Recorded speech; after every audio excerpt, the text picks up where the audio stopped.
Right. Hi, everyone. Lovely to meet you all. Good morning, good afternoon, good evening, wherever you are in the world. As Mark and Derek said, I'm Helen Beal. I'm from Ranger4, and today I'm going to be talking about neuroscience and DevOps. Some of you may be thinking this is a Nexus User Conference, and Nexus is a tool, and DevOps is about tools, right? Well, the thing is, DevOps isn't just about tools. There's a lot of cultural aspects to DevOps. This is from Gartner, some data they collected where half the people asked said actually their biggest challenge for the expansion of DevOps was around people. And then the next one was around process. And actually only 8% said it was really technology issues that were holding them back in terms of expanding DevOps. My own background is quite scarily. I have almost spent 25 years in the technology industry. I started out at IBM with Lotus Notes, remember that, and CC Mail, remember that, and spent quite a lot of time in the IBM field working with ultimately everything in the software catalog, if you like, from IBM. So everything in the SDLC, so all of the rational pieces that all the developers use, and then also all of the kind of application servers like WebSphere and management and service management products like Tivoli as well. So I have a kind of whole range of tools experience. And then what really led me into DevOps was working with deployment automation tools, specifically around, 9 or 10 years ago now. And when I joined Ranger4 and we started thinking about DevOps, we really thought we were going to be having a tools conversation. And what we kept on finding was that our clients kept on saying, what we can see in this pie chart, that the biggest problem for them was actually around culture. So that led us to do a few different things. We changed the way that we assess SDLC maturity or capability or fluency, and introduced a whole load of cultural tools around it. And we started to learn about culture. Here you can see, some of you may be familiar with this, the CALMS acronym. I often refer to it as an elevator acronym, because if you wanted to explain to somebody very quickly in a lift, a CIO or CEO, in 30 seconds what DevOps is all about, using this acronym, Culture Automation Lean Measurement Sharing, is quite useful. So we started to explore culture, and what we discovered is it's quite a nebulous thing. You can quantify it, but it's quite difficult to talk about, particularly for us that have worked in the technology industry for a long time. We're very used to talking about bits and bytes and things like that, and not really so much about emotions and how we feel. That's typically a conversation for around the water cooler in American parlance, or down the pub in British sort of lingo. So we've spent several years now looking at culture, and this presentation really, I did it a few months ago at Jack's DevOps, and it's really the culmination of a lot of observation, research, reading, experiments and discovery that we've done with our own clients. And it actually all started with a book kind of completely outside of the sphere that I read by a lady called Helen Fisher, who is now a consultant for chemistry.com in the States, or match.com in the UK. And it's called Why We Love, and it was really, it's all about the neuroscience of falling in love. And it triggered an interest in me about neuroscience and how our brains work, and why certain things happen, and what hormones are released, and why we feel certain ways. So the link really is that culture is very nebulous. We know, as Lloyd says here, you can't change culture, but you can change behavior. This helps us a lot when people are asking us how to adopt DevOps principles, practices, and how to change culture. We can specifically look for behaviors and specifically try and identify behaviors we want to change, and put processes in place or activities in place that help us change those behaviors. So I'm going to talk about a few in a minute. So that's really kind of the background of where this neuroscience interest has come from. So let's talk quickly about some of the things we know about the brain. So it weighs about 2% of the body weight, but it uses about 20% of our blood and oxygen. It does control most of our behavior, and obviously the way that we think and the way that we behave. So it's pretty important. It's quite watery, and it's very, very active. So as you can see, every minute 1 litre of blood is flowing through our brains. We've all got one, so this is a conversation we can easily have with each other. There are none of us out there that don't have a brain, and we have, as humans, we have the largest brains proportional to our body weight in the mammalian animal class. So how does the brain work? Well, essentially we have neurons within it, and they communicate using both electrical and chemical signals via axon links. And when you get a number of these together, you have what's called a neural circuit, and different circuits in different parts of the brain, as we will see, perform different tasks. They're incredibly quick, and there are lots of different types of them. There are 10,000 specific types of neurons in the brain. We're going to talk about one or two today.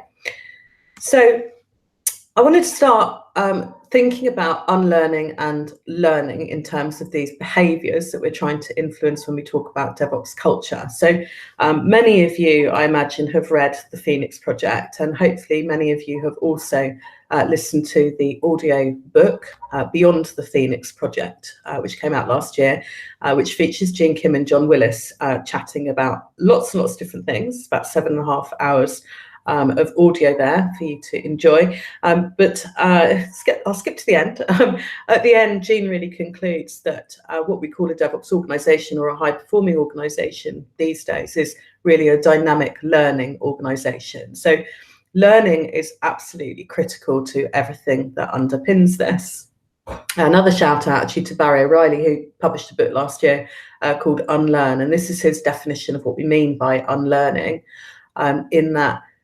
And the example I like to use, because all of our clients are doing it, is all of our clients are moving from waterfall to agile methodologies. So if you think about it as a number of hundreds, thousands, maybe tens of thousands of humans that have learned to do things in a certain way, Prince 2, project management oriented waterfall way, we are now asking them to unlearn that and actually start working in a product oriented, incremental, agile based manner. So it's quite a big ask for people, and different people have different appetites to learn. So there's this idea about mindset, and the original psychologist that came up with this idea of mindset basically says there's kind of two types of humans.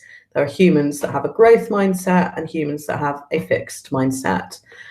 People with the growth mindset believe they can learn. People with a fixed mindset believe they're kind of done. They did the learning when they were kids and this is how they do it, and they can't really kind of build on that. So the job of us and DevOps leaders and DevOps agents and advocates, when they're leading and pushing and driving a DevOps evolution, is to switch all of these different human brains on and help them practice these new behaviours. So you can imagine there's a whole raft of people that maybe don't believe that they're set up to adopt these new behaviours and ways of thinking and ways of working if they've got a fixed mindset. But neuroscience tells us something very interesting. Neuroscience has proven there is something called neuroplasticity, which basically means that anybody at any age, at any stage in their career, can learn new things, and our brains change shape as we learn new things. So this is really important. What's so important about this, I think, is even just knowing about this helps learners' ability to learn. So just being explained to them or shown to them that neuroplasticity exists can open the floodgates in terms of these people being willing and open to changing behaviours for the greater good of the collective whole of an organisation that wants to evolve to be more high performing. So let's have a look at this in terms of what it actually does. So this is a great example of kind of how these neural circuits in particular parts of the brain change, so how the neuroplasticity operates. So the hippocampus is basically part of our memory, and it's where we contain our GPS systems, if you like. We contain a lot of our maps in there. The entorhinal cortex, as it's often known, these are larger in taxi drivers in London than bus drivers in London. those of you familiar with the very famous London black taxi will know that the drivers have to go through extensive training called the knowledge before they are allowed to drive around London. And the knowledge basically means they hold pretty much all of what we call the London map, the A to Z, in their brain. So you can jump into a cab and tell them any street in London and they will know how to take you there. So you can imagine that's quite a lot of mapping data they have got in their brains. So that is why their hippocampus is bigger than a bus driver who simply has to follow a limited set of routes that are always the same in an A to B.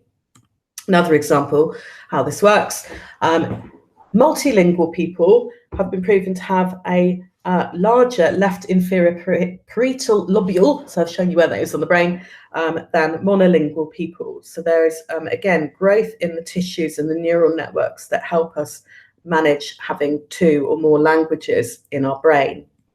Another example for the musicians among you, here you can see that we've got grey matter, so that brain matter or cortex volume in both the premotor and the motor cortexes, and those are the ones that control our movement. So perhaps your fingers on the frets of a guitar, or your fingers on the piano keys and your foot on the piano pedals, and also the superior parietal lobule.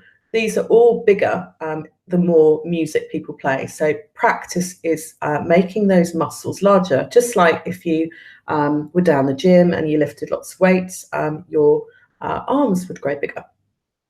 Just another little squirrel distraction for you. One of my favourite things about squirrels is during the autumn months, the squirrel's job is to collect up lots of nuts and bury them in places where they can then find them later in order to sustain themselves through the cold winter months.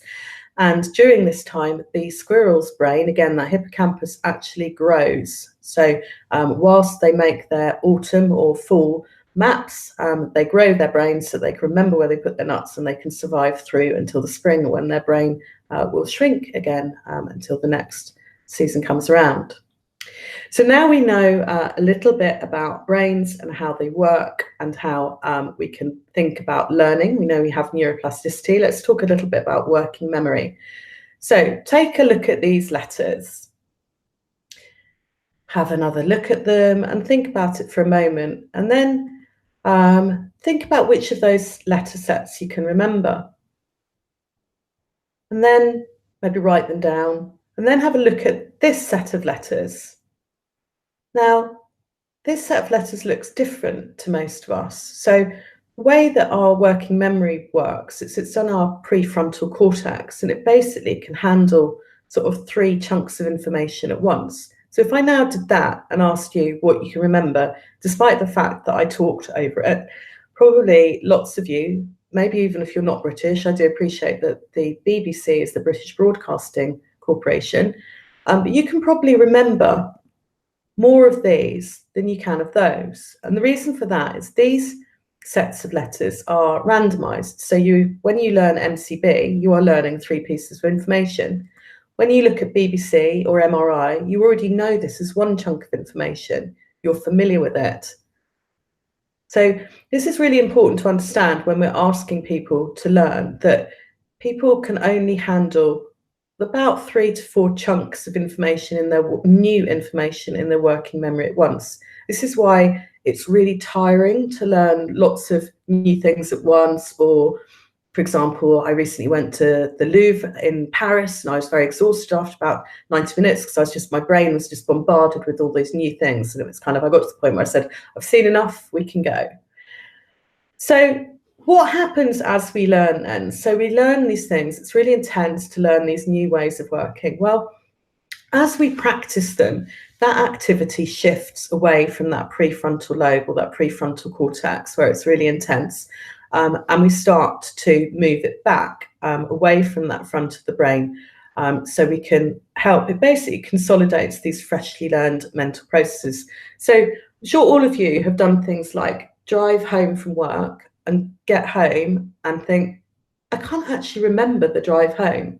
But basically what's happened there is that you have automated these processes, so they have become so practiced that you can do them without thinking. And this is important because when we do that, it reduces the burden on your working memory so you can learn more things. So we know that practice is key. And on this slide at the bottom there, you can see the improvement kata. So if you're not familiar with the improvement kata, it's part of the lean canon. Kata is a Japanese word, as many of the lean words are, as it comes out of the TPS or Toyota Production System body of work.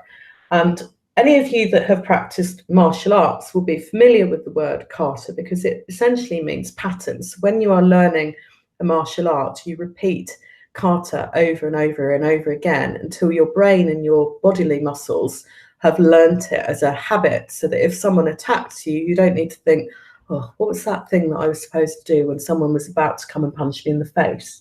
You already know, your body and your brain are able to react and do that thing quickly. So in the context of business, what we say around the improvement kata is we want to do it as a daily practice. So we always go through this set of steps, and the picture you can see here is actually from the Spotify model, but we look at the challenge or the long-term vision or direction is the first thing we do. The second thing we do is we understand our current condition. The third thing we do is set our target condition, and then we do something that's called PDCA, which is plan, do, check, act. So we basically run an experiment between those two conditions, and then we keep doing it. So that pattern helps us practice experimentation and innovation and learning.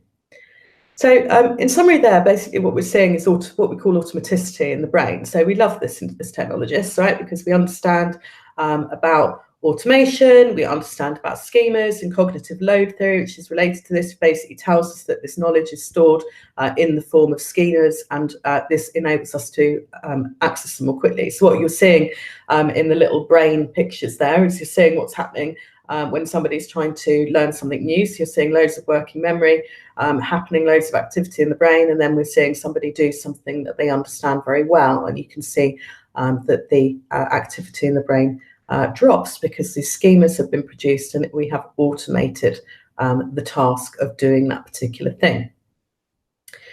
So great, we know about neuroplasticity, we know about automaticity, and we understand how the working memory works. Let's talk about fear and blame. So lots of organisations use this word transformation, this big bang. We prefer maybe not revolution, that also sounds quite scary, but evolution.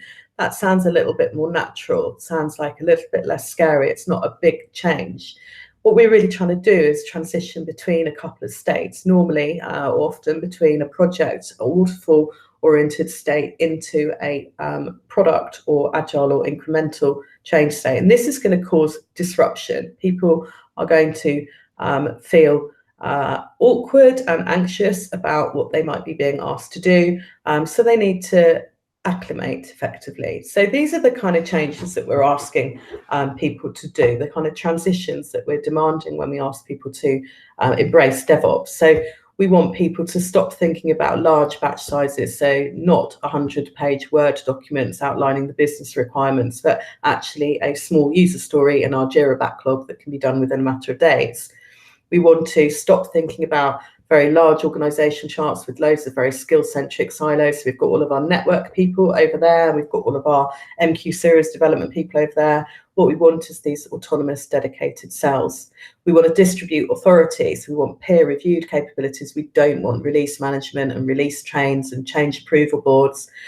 We want to release frequently, so it becomes a very low-risk event. We want information not just to be reports that people produce every month and put on someone's desk that are never read, but something that people actually use. We want a culture where there is a lot of trust and people do fail, but it's safely and smartly and very early. We want to understand end-to-end flow, and we want to keep our focus on value outcome realised. So there's a lot of things there that we are demanding our humans change. And this is a problem because this is Britt Andreatta. Britt Andreatta has written a book called, which has written many books actually, but the one this is particularly referring to is called Wired to Resist. And what Britt's discovered in her neuroscience research here is that actually humans are biologically set up to resist change. This is very interesting to us because whenever we poll people in an organisation about their appetite for change, when we're doing some kind of discovery, people will always self-score very highly. And I think what people are trying to say is that they have appetite for improvement. Of course they do. We all want to be better. We all want to be the best we can be. The reality is that we distrust change, and you can think about this as kind of like, I like to use a bee as an example here. It's a slightly different animal this time, but people that observe bees know that the worker bees that leave the hive and go and find pollen and come back will do that quite happily unless you change something outside the hive. It could be anything. You could put like an object, like, I don't know, a garden gnome outside it, and suddenly those bees will not go straight back into the hive. Those bees will go and investigate what that thing is, check out it's okay, and then they'll tell the other bees about it. If you think about this in a human context, if you think about a human maybe out in Africa, walk past a bush, the bush looks a little bit different. Maybe that bush has got a lion in it today. So that is the evolutionary explanation about why we don't like change, because we fundamentally distrust it. So as DevOps leaders, agents, people trying to encourage cultures to be more accepting of all those kind of changes that we just described and all those slightly different ways of operating and working, it's important to bear this in mind. And there are things that we have and tools that we have that can help with this. So this is the DevOps Kaizen, which I attribute to Damon Edwards, which basically tells us that there's a choice between big J's and little J's. And these are one of the fundamental reasons that we prefer to guide the organizations we work with to think about transformation rather than evolution. If you do a transformation, it's a big bang approach. You're going to see a big drop in productivity over an extended period of time. If we do little J's, so introduce lots of little changes over time, the impact on the productivity is much less and lasts much shorter. So you ultimately achieve a higher level of productivity or performance over a shorter period of time. So let's talk about this again then. So fear, we've talked about this and this resistance to change. People are often fearful about big change. It often creates a state of anxiety. And anxiety is a problem here. Again, this is our amygdala. Our amygdala is part of our lizard brains. This is the lizard brain basically means this is kind of like the first bit of brain that evolved way back when. So this is where our fight and flight response is. So this is where we produce cortisol when we kind of hate things and dopamine when we love things. And what happens is when we're afraid, the amygdala affects this working memory network that we learned about, which distracts us and it makes it harder to learn. So this is why it's really important to create an organization or a culture where people are not afraid.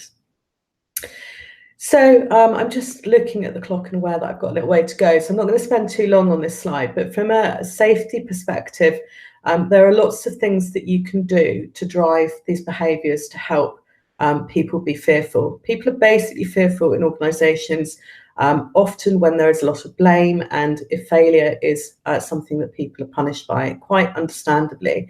So there are lots of things we can do from both a behavioral and a systemic or tools perspective that help people to be less fearful, to help people fail early. So, you know, doing continuous integration, having things like Nexus and the Nexus lifecycle tools that can help us identify vulnerabilities and problems very early on in our life cycles. There's lots we can do. Let's talk about rewards and motivation for a few moments as well. So just as fear creates an avoidance approach, we also get an approach response when people are anticipating a reward. And the anticipation creates this uptake of neuromodulators that affect, again, the way that our frontal cortex is operating. So this time we can become more focused on the source of the excitement. And the bonus part of this, if we have an approach response and we are more focused, what we learn is held in our memory more effectively. So it actually improves memory. So this is great. So, you know, enough with the negative stuff about fear and avoidance. Let's think about what we can do to encourage people to come to us. So this again is one of the kind of seminal neuroscience books that I read that you know, really brought a lot of my thinking and experimentation and together, which is David Rock's book, Your Brain at Work. And in it, David has a model called the SCARF model, which basically looks at the amygdala, again, the lizard brain, and it says that Every person at work has a primary motivational style that dictates how they operate.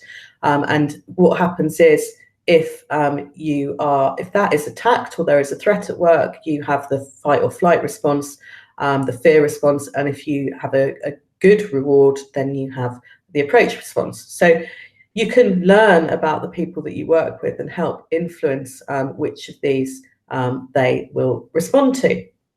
And then really my final point about people that are leading these sort of change and really want to influence behaviours.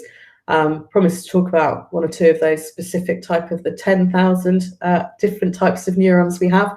This I find one of the most interesting. It's the mirror neuron, and it's activated when we see somebody doing something. So if you smile at somebody, the mirror neuron automatically encourages us to smile back. Similarly with laughing, passion and enthusiasm and things like that are very contagious for this reason. So it's very kind of a prescient neuroscience reminder of things that we often hear that can sometimes sound a little bit trite. So you may have heard people say things like, be the change you want to see.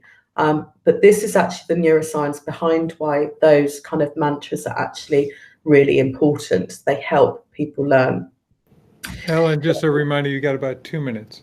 I'm on it. So in summary, as a DevOps agent or advocate for evolution, think about these concepts when you're talking to your colleagues. Discover what your colleagues, how your colleagues are engaged. Discover their interests, what motivates them, how they understand things. Observe how they respond to different approaches. Don't get annoyed or frustrated with the way that people behave, but actually look beyond that and try and understand what's going on in the brain and create this environment where it is safe to learn. And as I said, model the behavior you want to see, because you are biologically a mirror. These slides are available on SlideShare, and I have reached the end of my presentation, Mark, so I think I'm on time. Very nicely done. Thank you. I am excited to know that my gray matter is larger than most people because I do music. That was nice. Excellent. Yeah, so it's good to know. What is your musical instrument or more instruments? Oh, I have a degree in classical music composition. That's what my college degree was in. Nice. Yeah, so that was nice that I got reinforcement that I did something right in my younger life. As always, thank you. You go into the Slack channel if anybody has any questions for you. Yeah, I'm going to head over there now. Thanks so much. Great, thank you. Cheers. Bye.